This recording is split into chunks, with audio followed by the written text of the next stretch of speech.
Hello everyone. आज हम करेंगे class 10th exercise 8.1 question number 8। If 3 cot a equals to 4, check whether 1 minus 10 square a over 1 plus 10 square a equals to cos square a minus sin square a or not। Means left side और right side को check करना है कि वो equal है या नहीं है। ठीक है, तो हम इस चीज़ को यूज़ करके 3 cot a इक्वल्स टू 4 को यूज़ करके हमने ये फाइंड आउट करना है। ठीक है, तो इसको हम चेंज करके क्या लिख सकते हैं, we can write it as cot A equals to 4/3। ठीक है, ये 3 मल्टीप्लीकेशन में है, राइट साइड जाएगा तो डिवीजन में आ जाएगा। तो अब cot A is equal to 4/3 हो गया। Now in terms of sides हम लिख सकते हैं कॉट ए को b/p। ठीक है, तो यहाँ से हमें क्या मिल गया, b मिल गया 4, p मिल गया 3। अब हमें h पे निकालना है। ठीक है, h निकालना है क्योंकि हमारा साइन और कॉस में हमारा h में यूज होगा। ठीक है, कॉट तो आप यूज करके 10 निकाल सकते हो, but in terms of cos and sine A we need to find h। ठीक है, तो उसमें हमें h निकालने की जरूरत है। पाइथागोरस थ्योरम यूज करेंगे अब यहाँ पे। Pythagoras theorem states that h square is equal to p square plus b square। ठीक है, value of h square is now equals to p की वैल्यू सब्स्टिट्यूट कर दो, so square of 3, b की value square of 4, it will be b square। तो h is equal to square of 3 9 होगा, square of 4 16 हो जाएगा। अब ये जो रेस्ट पावर 2 था h पे, ठीक है, वो स्क्वायर हम राइट साइड ले जाएंगे तो वो स्क्वायर रूट बन जाएगा। तो square root of 25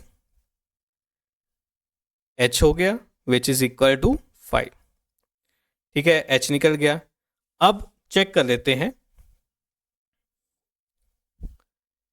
1 minus 10 square a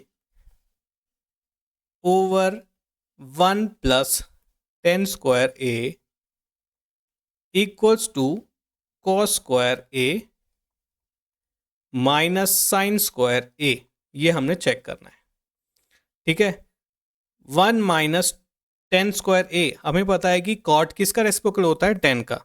तो हम डायरेक्ट 10 को क्या, कॉट को रेसिप्रोकल करके 10 की जगह लिख सकते हैं। कॉट की वैल्यू 4/3 थी, तो 10 की वैल्यू कितनी हो जाएगी, 3/4 होल स्क्वायर। डिनोमिनेटर क्या बनेगा, 1 प्लस 3/4 होल स्क्वायर। ठीक है, क्योंकि हमारी 10a की वैल्यू आई और यहाँ पे आपको स्क्वायर दे रखा है, तो हमने वो स्क्वायर भी रखा है साथ में। ठीक है, सेम चीज़ अब कॉस ए की वैल्यू क्या होती है, यह कॉस ए का फॉर्मूला क्या होता है ट्रिग्नोमेट्रिक रेशियोज में, हम कॉस ए के प्लेस पे साइड कैसे रिप्रेजेंट कर सकते हैं, वो होगा b/h, है ना, b/h। b कितना है 4, h कितना है 5, तो square of 4/5 minus p/h, p कितना है 3, h कितना है 5, तो स्क्वायर ऑफ 3/5। इसको हमने सिंप्लीफाई करना है। ठीक है, न्यूमरेटर क्या बन गया, 1 माइनस 9/16।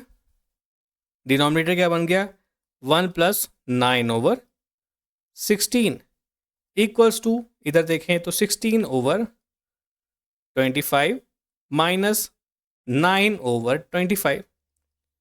ठीक है, इसको आगे सॉल्व करेंगे तो न्यूमरेटर आपका एक अलग फ्रैक्शन है ना, 1 माइनस 9/16। यहाँ पे एलसीएम लेंगे तो क्या बन जाएगा 16, तो 1 के प्लेस पे 16 माइनस 9 आ गया ऊपर न्यूमरेटर में। नीचे वाले फ्रैक्शन में क्या आएगा, 16 प्लस 9/16 इक्वल्स टू, इसका एलसीएम लेंगे तो ये आ जाएगा 25। सॉल्व करें, 16 माइनस 9 आ गया, है ना। नेक्स्ट स्टेप में अब यहाँ पे देखो, आप देख सकते हो कि दोनों न्यूमरेटर वाले फ्रैक्शन और डिनोमिनेटर वाले फ्रैक्शन में, दोनों में डिनोमिनेटर आपका 16 है, तो उसको कैंसिल आउट कर देते हैं। ठीक है, बचा क्या, 16 माइनस 9 कितना हो गया 7, नीचे 16 प्लस 9 कितना हो गया 25। राइट साइड सॉल्व करें तो 16 माइनस 9 कितना हो गया 7 एंड डिनोमिनेटर क्या है 25। तो left hand side is equals to right hand side. ठीक है, तो आप सिंपल यस लिख दो कि यस दे आर इक्वल। ठीक है, तो आप लिख सकते हो yes they are equal. So this is your answer of question number 8.